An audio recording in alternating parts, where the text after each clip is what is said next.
Hi, I'm Christine Bergeron, Interim President and CEO at Vancity Credit Union.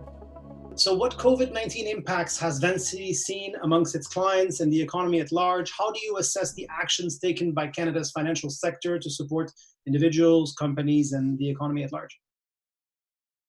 Like all FIs across Canada, we had certainly built up reserve over the years and built a values-based business. So we were doing both. And so when the pandemic hit, that was really a time for us to put those reserves back where they could do the most good. And so for us, that perspective was with everyday individuals and people in our community, small and medium-sized enterprises, social enterprises, not-for-profits. And what we saw with our membership was really the impacts were in the form of payment deferral requests, both for individuals and business owners. We saw this across sectors, across age groups. And so we've seen that the pandemic has really hit and is hitting different people across sectors in various ways. And so we did respond with a variety of solutions, and we continue to innovate, but we did cut credit card interest rates. We put together a community response fund. We deployed what we call the Unity term deposit and then relevant Unity products. So really taking deposits from individuals here and saying, let's put these back into, solutions that will help people get through COVID. And so from the beginning, we've been really focused as well on promoting and supporting local business. So we've been seeing more of that, right? Support local. So for us here in BC, Support Local BC, we did a Vancity Loves Local campaign because we know that,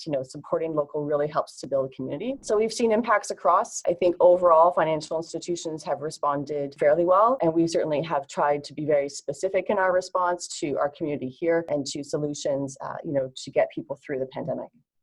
Now, before COVID-19, there were trends in the financial world, new financing models, new technologies as well, some of it under the flag of fintech, let's say, that were already quite disruptive and already clearly some of them very much here to stay and increasingly adopted by, I would say, traditional financial institutions.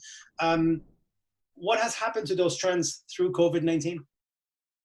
Certainly, we've seen most of these trends have continued. So things like open banking and the comments around, different fintechs and innovation. Certainly we've seen the role and disruption of technology during this time, right? We've seen the number of transactions in branch go down, people using online and mobile more and more. Technology can certainly provide efficiencies and in certain situations have been helpful to keep people, socially distanced. But the other trend that we see is that, it doesn't mean people don't want a human touch, right? We have seen a significant number of increase in terms of our calls to our call center, and people still want what we would call a hybrid model. They do want the human connection. So I think that's a pretty interesting trend, to keep an eye on. And then the third one, I'd say, in addition to technology, the trend that we've seen is really a growing demand, right, by consumers for their financial institution to think more ethically and to demonstrate a commitment to people and planet. You can see more and more in the media and the news and individuals asking for that. So I really hope that trend will continue to grow and then ideally impact,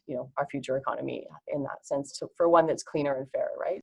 How would you characterize the rise of impact investing in Canada? Vancity, of course, is a known, let's say, champion or pioneer even of this, at least in Canada. And how does it contribute to the overall sustainability, health, and long-term resilience of Canada's economy? It's interesting. When I first joined Vancity some years ago, it was to help build an impact investment fund. And, we would talk to people about it and people didn't know what it meant, impact what, right? Whereas now, of course, the language and the understanding of what that means has for sure seen steady growth over the years. And there's various definitions, of course, of impact investing. But I think broadly, if you can think about thinking through stakeholders more broadly than just the single shareholder, and having a positive impact that way, it's sort of the best way to think about it. And from that perspective, there's been continued steady growth. And I think to your previous question on the acceleration through COVID, we are seeing that, right? Pretty much every major investment firm are certainly starting to talk about it, creating new funds. There's some recent announcements with quite prominent individuals taking on roles to build impact investments. So I don't think that trend's going away. I think it will continue to grow. And I think, in terms of how that then lands of building a more resilient economy,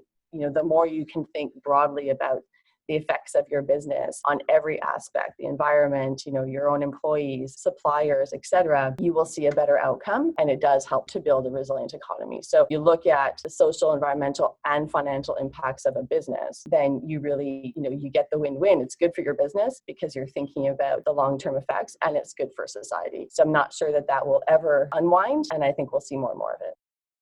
What is the Global Alliance for Banking on Values, and what does the network hope to achieve? Why is that important to the future economy?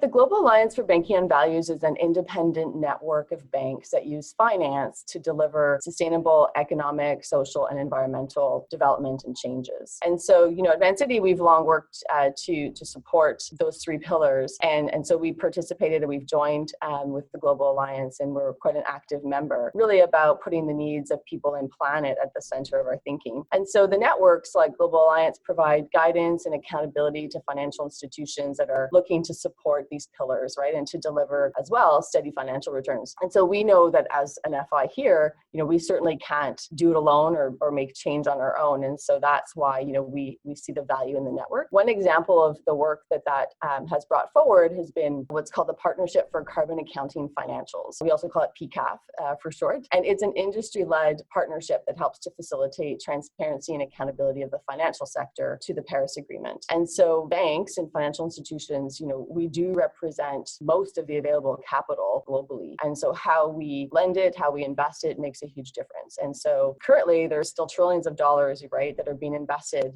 over the years that we aren't assessing, and we aren't thinking about the carbon impact of that. But we need to, right, if we're trying to get to some of these goals. And so we are one of 2 Canadian members of PCAF, but larger institutions are now starting to join. So it is showing again, to the previous questions on the rise of impact investing, there's also a rise in, the understanding of needing to get under the lending that's being done to shift that attitude in terms of climate impact reporting. So Bank of America, Morgan Stanley have joined that as well. There's some other really interesting pieces of work and groups out there. The UN has their environment program and their finance initiative, which is leading the principles for responsible banking. It has a large number of signatories. Again, more and more interest in ensuring that we're thinking about transparency and reporting across the board. And so for us, right, as an institution, we've always really understood that, words and intentions are important, but they really become useful and valuable when you can translate that into action and that you back that up with the money that you lend out.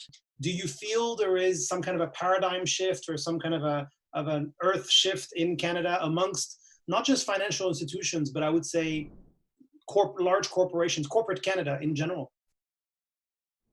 Again, I think that there are certainly individual leaders and organizations, whether it's government, private sector, in all areas that do understand it and that do view it as an opportunity to be thinking more broadly about, how you run a business within society and how do you see the benefits sort of more broadly, and that it's actually good for business. So I think that we are seeing more and more of that. And I think some of that, which is great, comes from demand. And so the more consumers are asking for that, the more they want to understand transparency, what happens to that money, where are things going, whether that's consumer products to financial institutions. You do get a response when you have the demand. So we need both. We need leadership. We need people to sort of move it forward and sometimes think about larger steps. And then we also need the demand from consumers and individuals. So I do think that we're seeing quite a shift, and it's coming from both of those areas, I think.